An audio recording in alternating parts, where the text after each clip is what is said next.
Сельское хозяйство часто включает в себя рытье земли.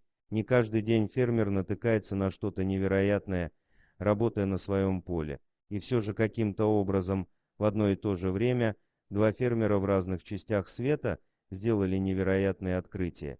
Эти два фермера и не подозревали, что их открытия совпадут и покажут нам, как мало мы на самом деле знаем о том, что у нас под ногами. В Аргентине 25 декабря 2015 года Хосе Антонио Ньевес проснулся и решил прогуляться по своему ранчо. Проходя мимо ручья, протекающего через его владение, он не мог не заметить что-то странное, торчащее из берега. Сначала он подумал, что это просто большой камень, но когда приблизился к предмету, то понял, что это вовсе не камень, а нечто совершенно иное. Поначалу Хосе колебался, но потом решил взглянуть на загадочный предмет поближе. Затем он начал выкапывать его из грязи, чтобы лучше понять, что же это.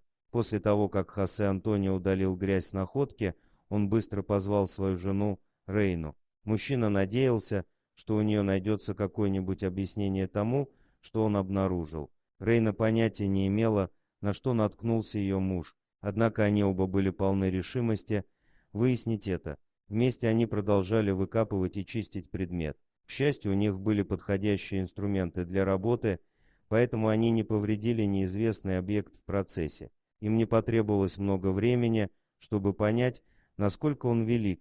В этот момент они решили, что им понадобится помощь, и вызвали полицию.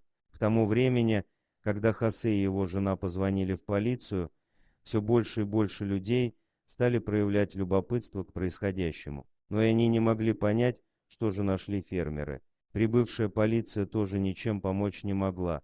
Первую подсказку смог дать пес, принадлежавший Хосе. Собаке не потребовалось много времени, чтобы заметить все происходящее и отправиться на место. Она сначала казалась ошеломленной и начала лаять, пока наконец не приблизилась к таинственному объекту. Это известный факт, что животные могут воспринимать вещи, которые недоступны для понимания людей.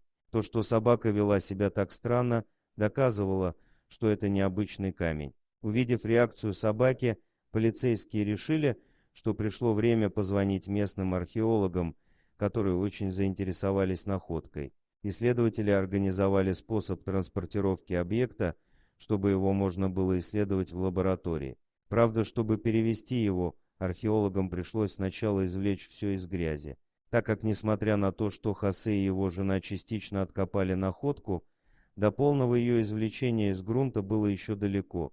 Кроме того, ученые боялись повредить что-нибудь, поэтому раскопки проводились очень аккуратно. Как только находку доставили в лабораторию, исследователи внимательно изучили ее и сделали шокирующее открытие. Они пришли к выводу, что перед ними окаменелость огромного панциря черепахи. Археологи не могли поверить своим глазам. Ученые выяснили, что панцирь принадлежал древнему глиптодону. Это существа, вымершие миллионы лет назад. Они являются дальними родственниками современных броненосцев.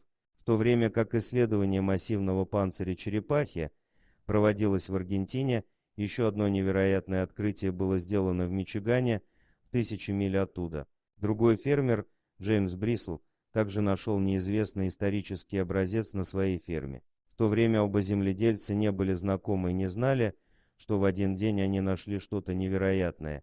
Они также, конечно, не могли знать, что оба их чудесных открытия в конечном итоге сведут их вместе. Однажды Джеймс Брисл искал лучшее место для прокладки газопровода на своей ферме. Он решил, что лучше всего начать с едва используемого соевого поля на его участке, и начал копать.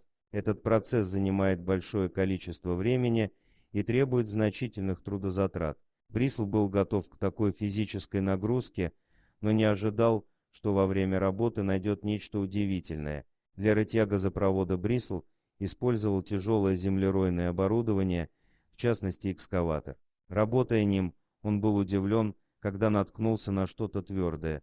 Этот участок поля имел чрезвычайно плодородную и легкую почву без камней и корней. Поэтому, когда ковш ударился обо что-то твердое, фермер понял, что столкнулся с чем-то необычным. Чтобы не повредить оборудование, фермер вылез из экскаватора и принялся рыть вручную, пока не наткнулся на что-то твердое и гладкое. Вскоре Брисл догадался, что обнаружил кости, и та, что он держал в руках, была похожа на ребро. Но она определенно не принадлежала ни одному животному, которое могло жить в этом районе. К тому же она была слишком велика, чтобы принадлежать корове или лошади.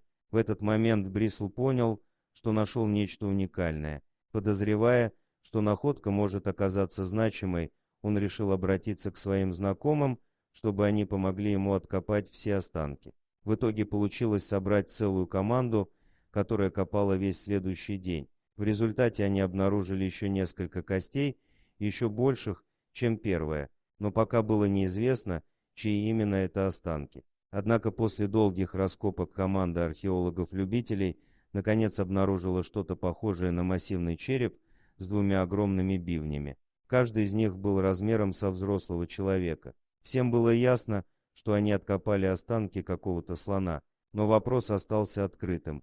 Как слон оказался в 10 футах под землей на ферме в Мичигане, Брисл решил вызвать экспертов. Когда профессор археологии Фишер и его студенты прибыли на место, они пришли в восторг и объявили, что эти кости принадлежат доисторическому мамонту. Похоже, все они принадлежали одному животному, что было невероятной находкой как для Брисла, так и для команды Мичиганского университета. Дорогие друзья, если вам понравилось видео, поставьте лайк, а также подписывайтесь на канал, где найдете еще много интересного.